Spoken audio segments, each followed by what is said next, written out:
Billionaire husband uses business trip to date mistress, pregnant wife's sudden arrival shocks him. Michael Harrington was the man every aspiring entrepreneur admired: young, dashing, and unbelievably wealthy. He had a gorgeous pregnant wife, Emily, who adored him, and a lavish home that spoke volumes of his success. On the surface, they were the portrait of marital bliss, but beneath the shimmering veneer of fast cars and opulent parties lay a dark secret. Each time Michael claimed to be traveling for business, he was actually rendezvousing with his alluring mistress in luxurious hideaways. Little did Michael know that this time his pregnant wife would appear unannounced. The stage was set for a shattering confrontation that no one would ever forget. Michael Harrington was born and raised in a quiet, suburban neighborhood in Westwood, California. Unlike many of his childhood friends who pursued ordinary 9-to-5 jobs, he had an unquenchable thirst for more. Even as a teenager, he dreamed of penthouse suites, private jets, and power deals. That hunger drove him to immerse himself in the world of startups, and by the time he was 25, he had co-founded a tech firm that skyrocketed in value. The company's IPO made Michael a millionaire almost overnight. Success didn't just invite money, it beckoned admiration. Everyone wanted a piece of Michael Harrington. Local newspapers labeled him the Westwood Wonderkind. Real estate mogul John Fitzgerald from Glendale approached him with lucrative partnership deals. His circle expanded rapidly, rotating around entrepreneurs, celebrities, and venture capitalists. Michael developed an eye for luxury. A top-floor penthouse in downtown Los Angeles, membership at the exclusive Bel-Air Country Club, even weekends at the opulent Ritz-Carlton. In the midst of this whirlwind, he met Emily Porter. She was a diligent architecture student at UCLA, working part-time as an assistant to a renowned interior designer. Their worlds couldn't have been more different. Emily's life revolved around modest pursuits and carefully planned budgets, while Michael's soared on ambition and wealth. But attraction has a way of upending expectations. At a friend's charity gala, Emily's reserved elegance caught his eye. She wasn't the type to fawn over his money or connections. She found conversation about creative spaces more interesting than talk of profit margins. Emily grounded him. Within a year, they were engaged. Emily's parents were initially reluctant about her marrying a man already heavily in the public eye. Rumors buzzed about the Playboy tech genius, and tabloids frequently spotted Michael with various socialites. But when the couple married in a picturesque ceremony in Napa Valley, the entire guest list agreed they were the epitome of modern love. A beautiful, grounded woman and a successful, charismatic man. The early months of marriage were blissful. Emily's gentle humor and quiet resilience seemed to tame Michael's restlessness. They moved into a stunning estate in the Hollywood Hills that Emily had meticulously decorated. This was more than a house. It was a dream made real, every room reflecting her artistic sense and his flair for sophistication. Friends and family who visited marveled at the synergy between them. But as Michael's business empire grew, so did the demands on his time. Business trips became a frequent occurrence. At first, Emily didn't question it. She knew her husband's success depended on networking, meeting partners, striking deals in different cities. Even during her pregnancy, she tried to remain supportive. She would gently kiss him goodbye, reminding him to take care of himself and text her when he landed. Gradually, however, Emily noticed subtle changes in Michael. He seemed more guarded, keeping his phone close and locking it with a new password. There were unexplained charges on his credit card statements, fine dining bills from places she'd never heard of. Like Mastro's Ocean Club in Malibu on nights, he claimed to be out of town. If Emily asked about these inconsistencies, he'd brush her off with jokes or deflections. One afternoon, while cleaning his study to make space for the baby's future nursery, Emily discovered a jewelry box at the back of a locked drawer. Inside was a diamond necklace with an inscription, "To my queen, always." Emily's heart fluttered for a moment, assuming it could be a surprise gift, but then her eyes landed on the date etched inside the necklace case, a date that had already passed 2 months ago. With no special gift presented to her, she tried to rationalize. Perhaps Michael had planned a romantic surprise, and circumstances forced him to postpone. Still, an uneasy feeling settled in her stomach. Michael hadn't mentioned this piece of jewelry at all, and it was expensive enough, bearing the name of a high-end Beverly Hills jeweler, Connor and Brinley, that it wasn't something one would simply forget. That night, Emily prayed for clarity. She told herself not to jump to conclusions, that her pregnancy hormones might be intensifying her suspicions. Michael came home late, tiptoeing into the bedroom. Emily pretended to be asleep, but caught a whiff of perfume. It wasn't hers. Amid this creeping doubt, life pressed on with baby preparations. Emily was about 4 months pregnant, her small bump a constant reminder that her life was on the cusp of monumental change. She had friends like Rachel Connor from UCLA, who would reassure her that men under stress sometimes act oddly, and that everything would surely be okay. But Emily couldn't shake the gnawing worry. Something about Michael's business trips felt like a shimmering illusion, an illusion that, if exposed, could shatter everything they'd built. Michael Harrington had been careful. He prided himself on his ability to manage multiple facets of his life simultaneously: the visionary entrepreneur, the devoted husband, and, secretively, the passionate lover. Yet, every empire built on deception has cracks. In Michael's case, those cracks began to show the day he reconnected with an old acquaintance, Veronica Hale, at a high-profile tech conference in San Francisco. Veronica was no stranger to Michael's social circle. Years ago, they had flirted at a mutual friend's yacht party, but he was a newlywed at the time, and the spark was left unignited until that conference. Veronica was an ambitious PR consultant from Redwood City, known for her fierce determination and a figure that turned heads at every networking event. They exchanged business cards under the guise of possible collaboration. But once they realized how easily conversation flowed between them, how the jokes and flirtation came naturally, they decided to meet for dinner. It was meant to be a one-time indulgence in curiosity. Over a private corner table at the French Laundry in Yountville, an exclusive restaurant often booked months in advance, the two tested each other's boundaries. A shared bottle of fine Merlot turned laughs into lingering glances. The plush ambience of the restaurant, with its mood lighting and hushed chatter, cocooned them from reality. Michael found himself exhilarated by Veronica's audacity. She didn't see him as just a money-making machine. She pushed him to divulge secrets about his upcoming projects, teased him about his well-crafted public image, and challenged him in ways that made him feel alive. It was a far cry from the stable, safe environment he had with Emily. He felt like he was chasing a dangerous new high. Weeks turned to months, and dinners became weekends in boutique hotels.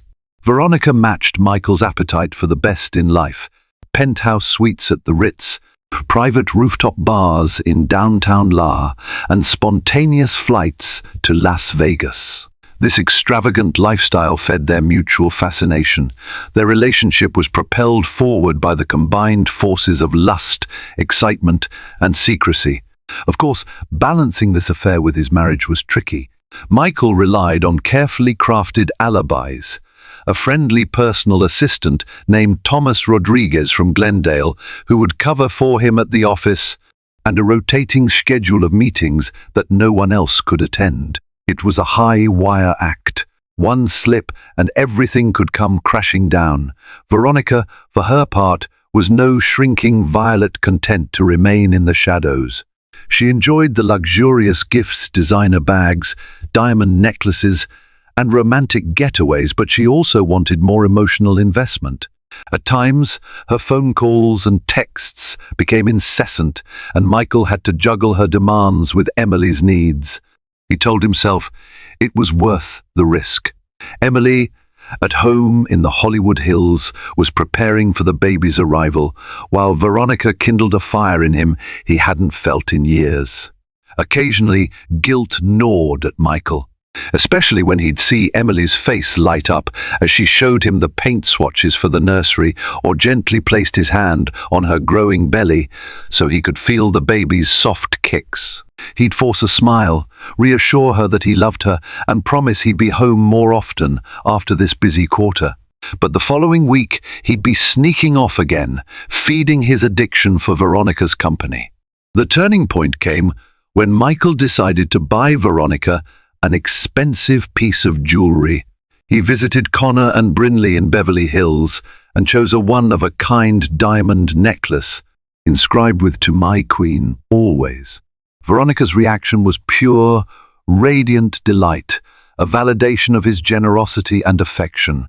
She whispered it was the best gift she'd ever received, and that no man had treated her so lavishly before. Yet, even in that moment of triumph, Michael felt an internal quake of anxiety. Where to hide the receipt? Where to keep the necklace until their next rendezvous? The last thing he wanted was to fuel Emily's suspicion. He had sensed her unease, noticed the way she sometimes lingered near his phone or scrolled through his calendar, but he convinced himself he could outsmart her. He placed the necklace in a locked drawer in his study, hidden behind financial documents. It was reckless, but he was certain Emily would be too preoccupied with baby preparations to go snooping. If only he knew how wrong he was. Emily's intuition was rarely wrong. It wasn't that she imagined the worst about people. She was simply observant, a skill honed during her architecture studies, where every detail of a blueprint mattered, had translated into a keen eye for subtle changes in her surroundings. Now, standing in the study where she had discovered the mysterious necklace, Emily felt an unspoken truth looming. She recalled the night she found that diamond necklace. How could she forget the name inscribed or the date on the case? She told herself it might be a postponed anniversary surprise. But deep in her heart, the logic didn't add up. Had Michael really missed their anniversary date with no explanation? And if he planned to surprise her with this gift, wouldn't he have given it to her already? Pregnancy made her emotions more intense, but it also gave her a sense of protectiveness. She felt a fierce need to safeguard her unborn child from any form of deception. During a routine checkup at Cedars-Sinai Medical Center, Emily's obstetrician, Dr. Amanda Jew, advised her to minimize stress for a healthy pregnancy. The advice echoed ominously in her mind. She decided she couldn't ignore the signs. One day, she confided in her best friend, Rachel Connor, no relation to the Connor in Connor and Brinley, though Rachel jokingly claimed she'd love that fortune. Over mugs of decaf coffee in Emily's sunlit kitchen, Emily poured out her suspicions. Rachel, ever the supportive friend, was outraged. "I know you trust him, Em, but something is off," Rachel said, tapping her manicured fingernails on the marble countertop. "You owe it to yourself and the baby to find out the truth." Emily didn't want to become the paranoid, jealous wife, but the unanswered questions kept stacking up, and Michael's demeanor had changed. He'd grown distant, glued to his phone, stepping out to take calls at odd hours. As the weeks rolled on, he began mentioning yet another business trip, this time to Santa Barbara, claiming a critical meeting with a potential investor. "We're expanding," Michael said, barely looking up from his phone. "It's a big opportunity, but I promise it's the last trip for a while." Emily mustered a strained smile. "You've said that before. Trust me, honey. This one is important. We land this account, and we won't have to worry about money for the baby's future. Not that we ever would, but you know what I mean." Emily nodded mechanically, her heart constricted. She'd decided she wouldn't confront Michael without proof. Instead, She planned to quietly gather evidence. She began by checking his credit card statements, a task she normally left to their accountant. A few questionable charges stood out: luxury hotels in Los Angeles and Malibu on the same dates he'd claimed to be in Chicago or New York. There were also charges from Mastro's Ocean Club on nights he'd told her he was networking in San Francisco. Feeling her pulse race, Emily realized Michael was lying about his whereabouts. But the question was, why? And who was he spending time with? Late at night, while Michael was asleep, she carefully scrolled through his phone's call logs. He'd protected it with a new passcode. In a stroke of luck, she guessed it on her second try, her birthday, ironically enough. Dozens of calls and messages to a single unsaved number littered the log. Some texts read innocently enough, but the frequency was alarming. In one message, she caught a glimpse of a reservation confirmation for dinner at a restaurant in Santa Barbara, a date that corresponded exactly with his business trip. The name of the restaurant was Caruso's, a famed coastal spot known for romantic dinners. Her hands trembled. Michael had reserved a table for two. Emily felt tears stinging her eyes. Yet, she refused to melt into despair. Anger, determination, and heartbreak boiled inside her in equal measure. She closed her eyes, recalling Dr. Zhu's words about avoiding stress. But how could she, when her life felt like it was unraveling? She prayed for courage. In that moment, a plan began forming in her mind. She would follow Michael on his trip, show up in Santa Barbara unannounced. If her suspicions were unfounded, then she'd appear as a loving, impulsive wife. If they were true, she'd face the ugliest truth head-on. The next morning, while packing her own small overnight bag, Emily pretended everything was normal.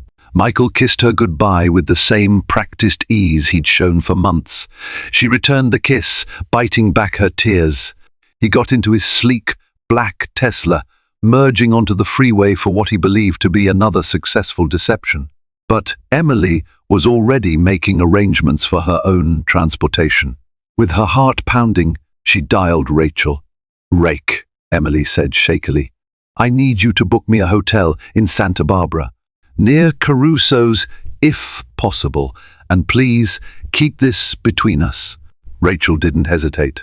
"I'm on it. Whatever you need." Emily breathed a sigh of relief, reminded that even in this swirling storm of doubt, she wasn't alone. She had people who loved her, who would help her uncover the truth. Now she just had to gather the courage to confront whatever she would find in Santa Barbara. Michael's drive to Santa Barbara was filled with anticipation. Every mile brought him closer to Veronica. She had texted him earlier that morning, "Can't wait to see you, my love. We'll have an unforgettable weekend." He smiled to himself, phone perched on the dashboard. The tension he'd been feeling at home melted away, replaced by the exhilarating thought of a weekend of indulgence and pleasure. His mind drifted to the memory of his last escape with Veronica at a ritzy hotel in Laguna Beach. The ocean view, the lavish room service, and the endless bottles of champagne. She had a magnetic presence that made him lose track of time and responsibilities. In her company, he felt like he was living life on the edge, unbounded by rules. By early afternoon, Michael arrived at the exclusive Rosewood Miramar Beach Resort. He strolled into the lobby with its high ceilings and elegant chandeliers.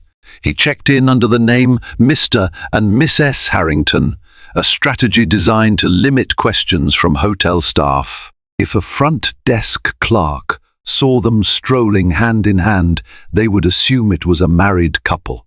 Veronica was waiting in the lobby, wearing a figure-hugging red dress that showcased her curves. With her sultry smile and expertly styled hair, she turned heads. She and Michael locked eyes, and a spark of adrenaline coursed through him. He momentarily forgot Emily's worried face, the guilt gnawing at him, and the fact that his unborn child kicked in her belly back in Los Angeles. They embraced, and Michael whispered, "I've missed you." Veronica's eyes danced with excitement. Me too. Let's have some fun. They swept up to their suite, an ocean view room that opened onto a private terrace overlooking the shimmering Pacific. Veronica wasted no time. She pressed against him, her lips meeting his in a feverish kiss. The moral lines Michael had drawn once upon a time were now all but erased. Hours later, they dressed for dinner at Caruso's, a high-end restaurant known for its exquisite coastal cuisine and romantic ambience. It was exactly the kind of spot Michael enjoyed when he wanted to dazzle Veronica. Over succulent seafood and a bottle of vintage wine, they laughed, talked about future escapades, and shared inside jokes about the tech world. Michael's phone buzzed a few times during dinner, Emily trying to contact him. He quickly set his phone to silent.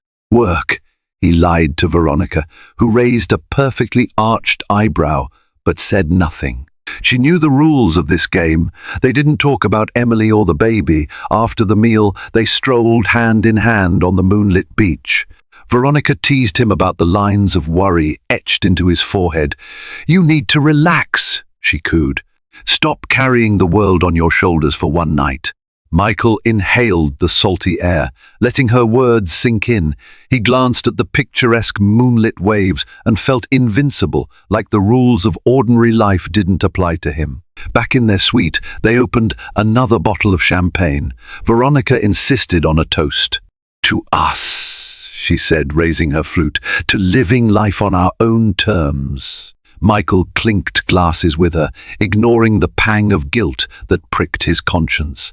Meanwhile, Emily was on the road, a few hours behind Michael, her nerves frayed as she inched closer to the truth. She arrived in Santa Barbara by late evening, having secured a last-minute room at a modest inn nearby, nothing as lavish as the resort, but close enough for her plan. She felt nauseous, unsure if it was the pregnancy or the dread of what she might discover. She checked in quietly, then placed a call to Rachel. I'm here, she whispered, pacing around the small room. I'm really going to do this. Take deep breaths, Rachel advised. You don't have to do anything tonight. Just see if his car is in the hotel lot or something. Emily nodded, fighting back tears. She was scared, yet the thought of letting another night go by without answers was unbearable. She opened her laptop, scanning through the photos of the Rosewood Miramar Beach Resort. She recognized it from a travel magazine. It was luxurious, a place that cost more per night than the average person's monthly rent. It wasn't Michael's typical business hotel. She'd expected something like the Hilton or Marriott. He had specifically chosen a place best suited for a romantic getaway. Emily's stomach churned as a fresh wave of suspicion all but confirmed what she feared. Putting on a coat, she slipped out into the night. The crisp coastal air provided a brief moment of clarity. She took a ride-share to the resort, wanting to see for herself if Michael's Tesla was in the parking lot. She found it easily. The sleek black vehicle was parked in a prime spot, as if he'd arrived earlier in the day. Adrenaline surged through her veins. There it was, undeniable proof that Michael was at this resort under false pretenses. But she still didn't know with whom. She surveyed the rows of cars, her imagination running wild. Should she confront him now? Storm into the lobby, demand to see her husband? The thought rattled her. Images of Michael with another woman flashed in her mind, but she also considered the child growing inside her. If she caused a scene, the stress could harm the baby. She wrapped her arms around herself, tears silently spilling down her cheeks. Emily took a shaky breath and turned back. She decided to return to her inn for the night, gather her strength, and devise a calmer approach for the next day. But as she walked away, she couldn't shake the feeling that the man she loved was just a few floors above, in another woman's arms. Morning sunlight streamed through the windows of Michael and Veronica's suite. The soft ocean breeze carried the scent of salt water, a gentle reminder they were far from the prying eyes of Los Angeles. Michael stirred awake first, blinking against the brightness. Veronica slept beside him, her hair fanned across the pillow, her lips parted in a peaceful expression. For a moment he felt a pang of regret, but memories of the night before, of laughter, champagne, and stolen kisses overpowered any guilt. He slipped out of bed to check his phone. A flood of missed calls from Emily made his stomach twist. His thoughts wrestled between duty and desire. He typed a quick text to Emily. "Hey, sorry about yesterday, got pulled into meetings until late. How are you feeling today?" Within seconds, Emily replied, "Where are you?" Michael hesitated, then typed his carefully crafted lie, "Santa Barbara, sweetheart. I'm meeting investors all weekend, but I'll be back Monday morning." He could practically sense her displeasure through the phone. Nonetheless, he left it at that. Tucking his phone away, he decided to indulge in a leisurely morning with Veronica before business demanded his attention. Meanwhile, in a small inn a few miles away, Emily had barely slept. She sat by the window, her laptop open, scanning news about Michael's company. She found no mention of an investor conference in Santa Barbara. Her heart clenched at the confirmation his trip was purely personal. Rachel's voice rang through her mind, urging her to take a step back and consider her options. Emily felt torn. Should she confront him immediately or gather more evidence to ensure there was no room for denial? She recalled that Michael had a dinner reservation at Caruso's the previous night, which meant they might not dine there again soon. Perhaps she could catch them at breakfast or lunch. She knew Michael's habits. He favored top-tier dining experiences, and the resort's oceanfront restaurant was among the best. Determined, she dressed in a loose-fitting sundress that concealed her growing bump. Her reflection in the mirror revealed a tired but resolute woman. She tucked her hair under a wide-brimmed hat, hoping to remain inconspicuous. A short ride. Cher brought her back to the Rosewood Miramar Beach Resort. This time, she didn't linger in the parking lot. Instead, she marched into the lobby, heart pounding. Veronica and Michael were finishing breakfast at the hotel restaurant when Emily arrived. Michael had chosen a table on the outdoor terrace with a view of the shoreline. He was sipping coffee, wearing a casual linen shirt, while Veronica, in a breezy sundress, leaned forward, her fingers tracing circles on the back of his hand. Emily stepped onto the terrace.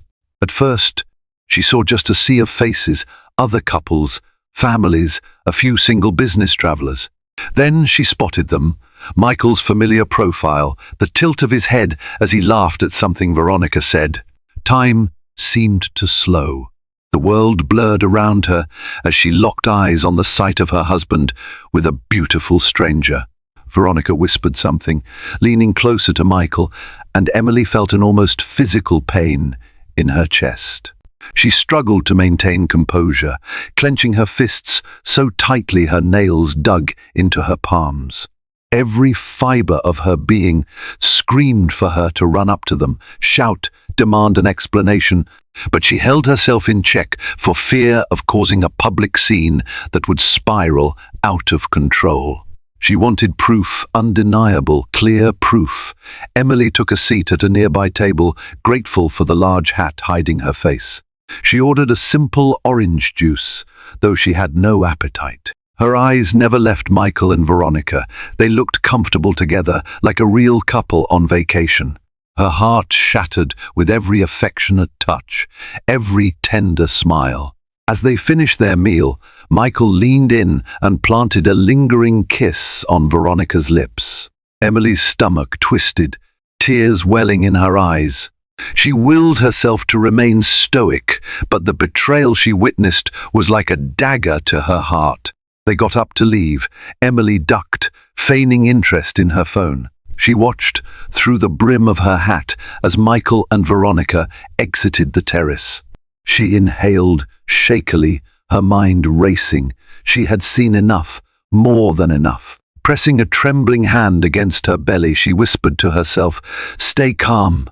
The baby needs me to be calm." Her decision was made in that moment. She wouldn't confront Michael in public, not here, surrounded by strangers. If she caused a scene, Veronica might slip away, and Michael would dismiss it as a misunderstanding.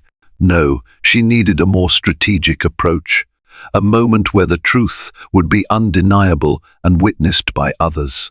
She paid for her orange juice and slipped out of the restaurant. Her next step was to gather the courage and the right timing. She called Rachel. "Rach, I saw him," Emily said, voice quavering. "He's with her, a woman named Veronica." "Emily, I'm so sorry," Rachel consoled. "What are you going to do?" Emily swallowed hard. "I'm going to check out of my inn. I can't handle another night of this. I need to confront him." But confrontation was easier said than done. Emily's heart pounded with equal parts fear, sadness, and adrenaline. She considered the ramifications, their marriage, their unborn child, their families, and the swirling media that might feast on this scandal if it ever went public. Still, she had no intention of letting Michael continue his web of lies. That evening, Michael and Veronica were set to attend an exclusive wine tasting event hosted in the resort's private garden. They arrived fashionably late, arms looped around each other. Fairy lights twinkled in the manicured hedges, and a gentle breeze carried the aromatic scent of roses. Guests in designer attire circulated, sipping on limited edition wines and nibbling on gourmet hors d'oeuvre. Michael felt a rush of pride as people recognized him. A few even approached to talk business, though he deftly steered the conversations toward lighter topics to maintain the romantic ambience. Veronica, radiant in a navy gown, dazzled the crowd with her quick wit and engaging laugh. Unbeknownst to them, Emily had also arrived. She wore a simple yet elegant black dress. Her face was pale, and her heart hammered in her chest, but her resolve was unshakable. She navigated through the crowd with careful purpose, spotting Michael's tall figure near a display of vintage Cabernet Sauvignon. She approached quietly, capturing the moment with her phone camera from a distance. She had a clear angle, Michael whispering something in Veronica's ear, Veronica laughing, her hand resting on his chest. Every snapshot was another piece of undeniable evidence. Summoning her courage, Emily stepped forward. With shaky fingers, she tucked her phone back into her clutch and softly called out, "Michael?" Michael froze. Recognition swept across his features as he turned. His face paled when he saw his wife. In that instant, Veronica followed his gaze. The color drained from her cheeks. She quickly slid her hand off Michael's chest, eyes darting between the spouses in alarm.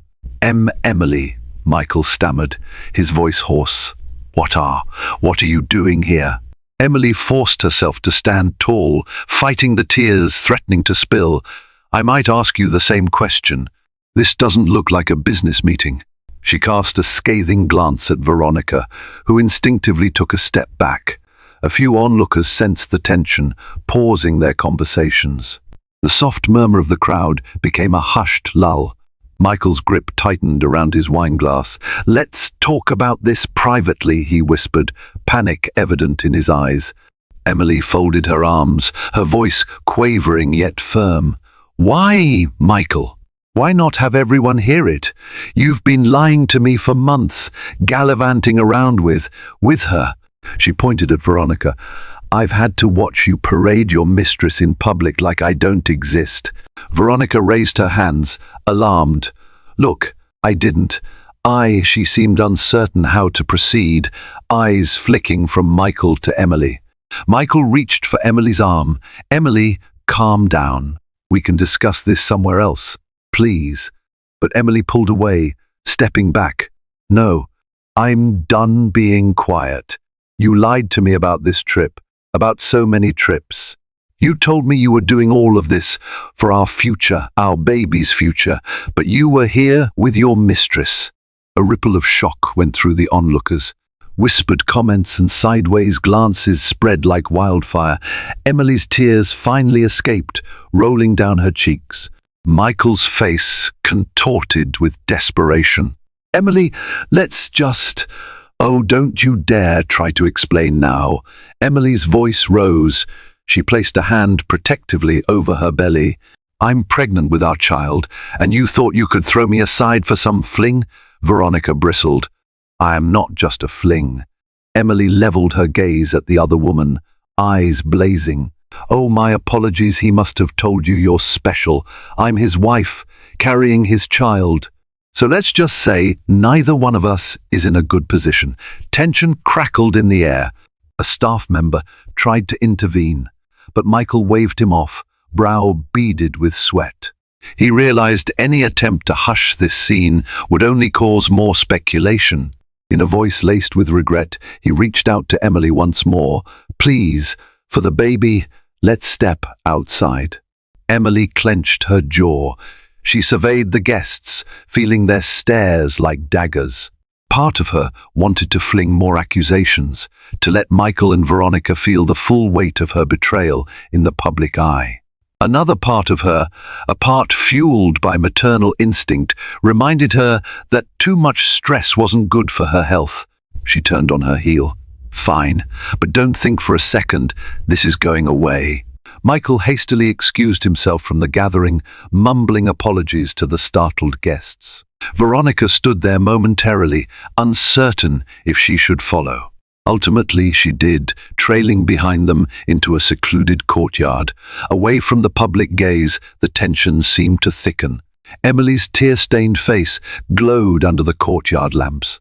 Michael swallowed hard, hating the despair in her eyes. This isn't what it looks like, he began, voice trembling. Emily let out a bitter laugh. Really? Because it looks like you've been cheating on your pregnant wife. Veronica stepped forward, voice shaking. Michael told me you were separated, that you were only staying together for the baby, but the marriage was effectively over. Emily's head snapped toward Michael, eyes burning. Is that what you told her? Michael's mouth opened and closed, lost for words. Finally, he admitted softly, I never said we were separated. 1. I might have implied things were complicated. Veronica's cheeks flared with color. This is unbelievable, Michael. You said you'd leave her once the baby was born, that I just needed to be patient. Emily's world tilted. The pain surged through her, leaving her dizzy. She steadied herself against a stone bench, her breath ragged. How long, Michael? She whispered. How long have you been lying to me? He ran a hand through his hair. It started a few months ago. It was just, I don't know, I got caught up in the excitement. Veronica offered me something I felt was missing. It was never supposed to go this far. Veronica's eyes flashed with anger. Are you saying I was just a fling? Michael looked torn between them. No, I mean, yes, Emily couldn't take any more. The stress, the betrayal, the heartbreak, it was all too much. She swayed, feeling her vision blur. Alarmed, Michael rushed forward, catching her before she collapsed. We need to get you to a doctor, he said, panic rising. Emily clutched her abdomen, her face pale. Stay away from me, she whispered, tears streaming down her cheeks. I never want to see you again. Veronica stood frozen, uncertain whether to step forward or leave. Michael, torn between guilt and concern for his wife, could barely articulate a response. The emotional storm unleashed its full fury in that courtyard, setting off a chain of events none of them could fully control. The next hours were a blur. Michael insisted on driving Emily to the local hospital, but she refused to ride with him. Alarmed staff at the resort called an ambulance when they saw Emily's distress. Paramedics loaded her gently onto a stretcher, while Michael followed in his Tesla at a distance, knuckles white on the steering wheel. Veronica, overwhelmed, slipped away silently, unsure of her place in the crisis unfolding. At the hospital, Emily was examined by doctors who monitored the baby's heartbeat and checked her vitals. Fortunately, there was no immediate danger to the pregnancy, but the doctor warned that emotional turmoil and stress could have dire consequences if it continued. They advised rest and relaxation, prescribing mild sedatives if necessary. Emily, exhausted and emotionally shattered, lay in the hospital bed. A nurse suggested calling her next of kin. She provided her parents' number and Rachel's. She explicitly told them not to allow Michael inside until she was ready. Outside, in a starkly lit hallway, Michael paced. His heart hammered in his chest, guilt crushing him. He had jeopardized everything: his wife's health, his unborn child, his marriage for a relationship he could barely define. Rachel arrived within hours, out of breath and furious. Her glare at Michael as she swept past him to Emily's room spoke volumes. He wanted to speak with Emily, explain, apologize, anything, but the nurse blocked him. "Sir," the patient asked, "not to be disturbed by you," she said politely but firmly. Michael felt a fresh wave of despair. He sank into a chair in the waiting area, burying his face in his hands. The harsh overhead lights made his eyes ache. Images of Emily's pained face and the knowledge he was responsible tormented him. Meanwhile, Veronica texted him sporadically, "I'm sorry. Let me know if Emily is okay," followed by, "I never wanted this to happen." He couldn't bring himself to reply. Shame clenched his gut. For the first time, the gravity of his actions weighed fully on him. In Emily's hospital room, Rachel held her hand. Emily stared at the ceiling, eyes raw from crying.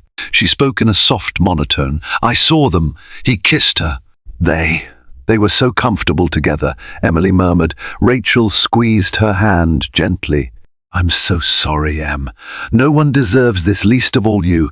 Emily closed her eyes, letting out a tremulous sigh. "I can't believe I've been so blind.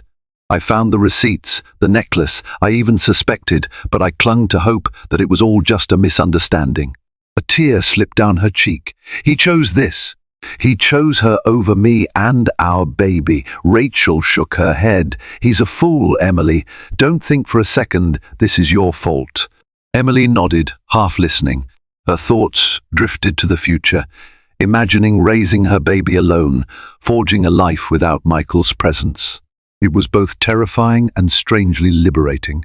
The doctors kept Emily overnight for observation. Through the night, she drifted in and out of sleep, plagued by nightmares of Michael and Veronica laughing at her pain. Each time she woke, she felt the reassuring grip of Rachel's hand and the beep of the fetal monitor. Michael, helpless, called Emily's parents to update them on her condition. Her father, Robert Porter, unleashed a tirade, threatening legal action and condemning Michael's betrayal. Her mother, Marianne, broke down sobbing on the phone, lamenting the harm done to their daughter. By morning, Emily was stable enough to be discharged. She refused Michael's offer to drive her. Instead, Rachel picked her up, helping her gather her belongings. Before leaving, Emily asked to see Michael for a brief moment, though she looked resigned rather than forgiving. They met in a private consultation room, its walls painted a dull beige. Michael's eyes brimmed with unshed tears as he stepped forward. Emily maintained a stoic distance, arms crossed.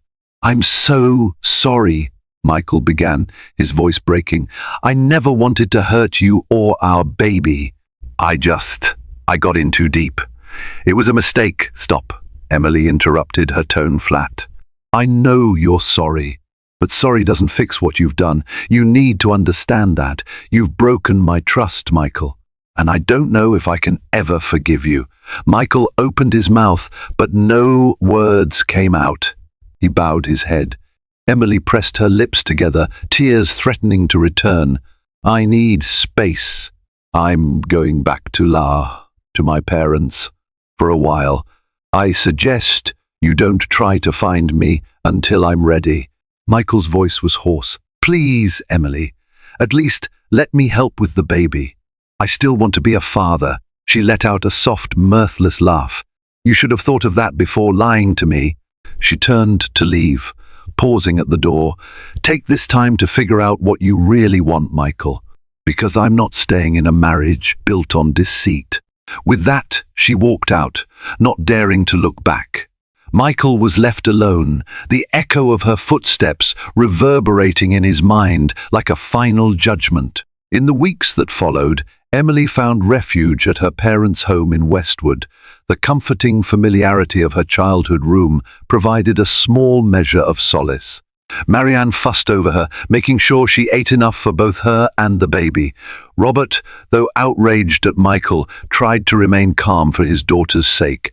Emily began therapy sessions with a counselor recommended by Dr. Ju, hoping to navigate the tidal wave of emotions, the betrayal, anger, confusion, and lingering heartbreak.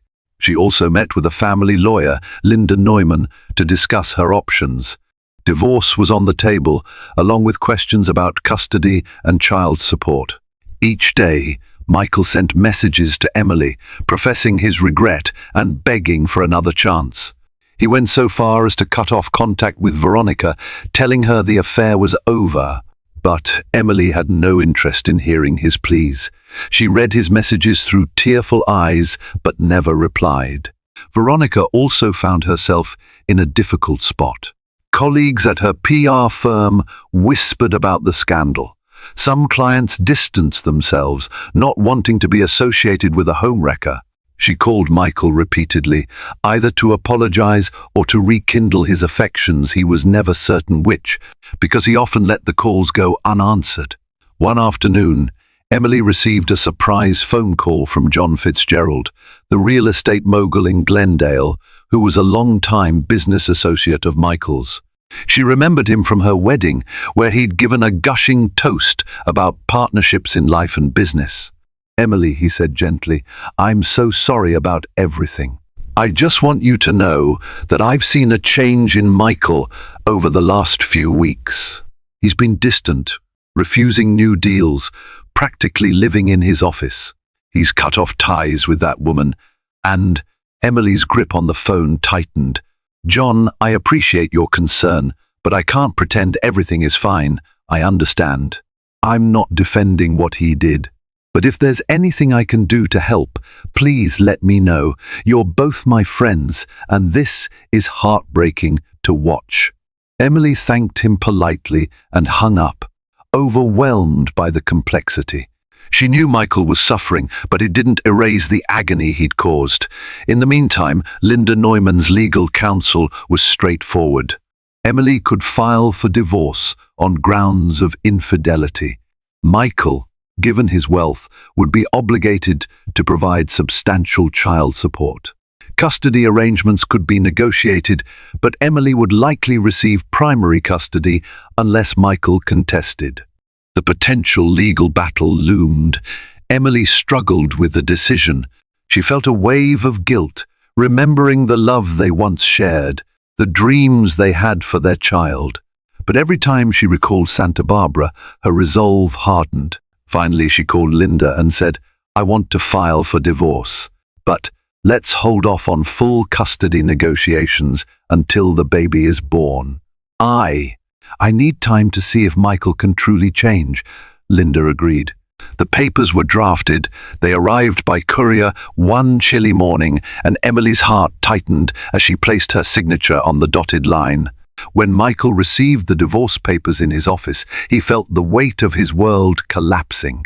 He stared at his phone, wanting to call Emily, to beg her not to do this.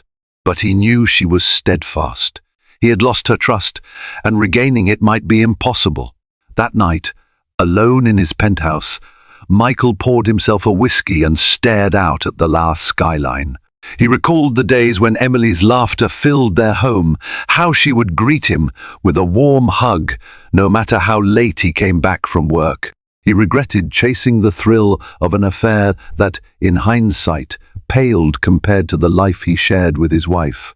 He resolved to try one last time, to prove to Emily he could be a man worthy of fatherhood. As Emily's pregnancy advanced into its 7th month, her belly grew, and with it, a sense of both dread and anticipation for the future. She joined prenatal classes in Westwood, forging friendships with other expectant mothers who offered emotional support. Michael, in an attempt to redeem himself, started showing up uninvited, offering to drive her to appointments to help with baby supplies. Emily usually refused, yet she noticed small gestures like Michael quietly covering her medical bills or sending baby essentials to her parents' doorstep. Her father bristled each time a package arrived, calling it a bribe. But Emily wasn't so sure. Michael's messages had shifted from pleas for forgiveness to updates on how he was dismantling certain parts of his lifestyle, selling the penthouse, stepping down from day-to-day operations at his tech firm, focusing on therapy. "I'm trying to be better," he wrote in a text. "For you, for our child. I know it might be too late, but I have to do this." Emily wasn't ready to open the door to reconciliation. Yet, a tiny part of her, still bound by memories of their love, wondered if people could truly change. Then came a crisis that none of them anticipated. At 32 weeks pregnant, Emily woke one morning to intense abdominal pain. She tried to stand, but dizziness overwhelmed her, and she collapsed to the floor.